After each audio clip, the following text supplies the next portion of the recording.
We got a call that the consulate was under attack.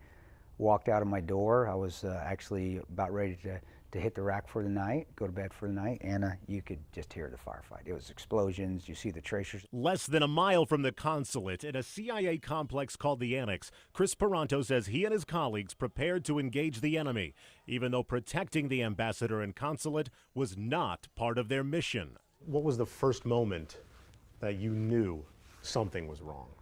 You know, the first moment I knew something was wrong was when the attack started, and that was at 9:32.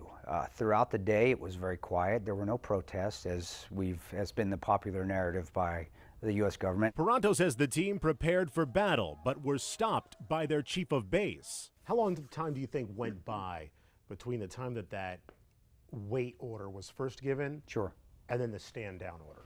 That was the first wait order, 5 minutes. The second stand down was 10 minutes, so that's a total of 15. And then we waited another 10 minutes, so approximately 25 minutes before we finally just said, we need to go. And I said, get in the effing car, we need to get going. By the time the team gunned their way through the streets and reached the consulate, they found buildings burning and the compound overrun with terrorists.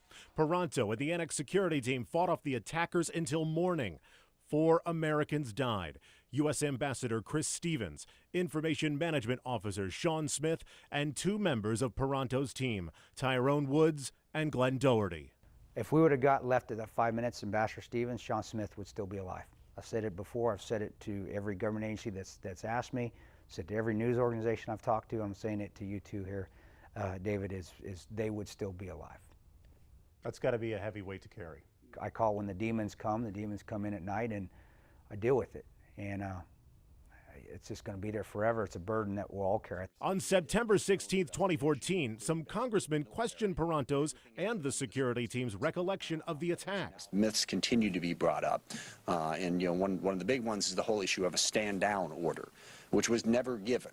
Stand down, wait, and we were delayed. They were all used, and we all have testified to that. On January 23, 2013, Hillary Clinton testified the attack was spontaneous, not coordinated terrorists. The fact is, we had 4 dead Americans. Was it because of a protest, or was it because of guys out for a walk one night who decided they'd go kill some Americans?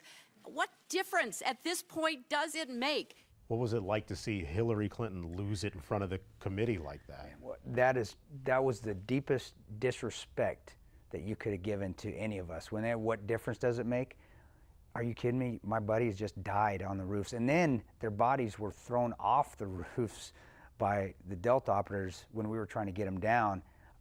If you've never heard your friend's body hit the ground, just make a thud. It's like a piece of meat. It makes a huge difference, especially when the leadership failed us and they continue to try to cover up because of, at the very least, incompetence.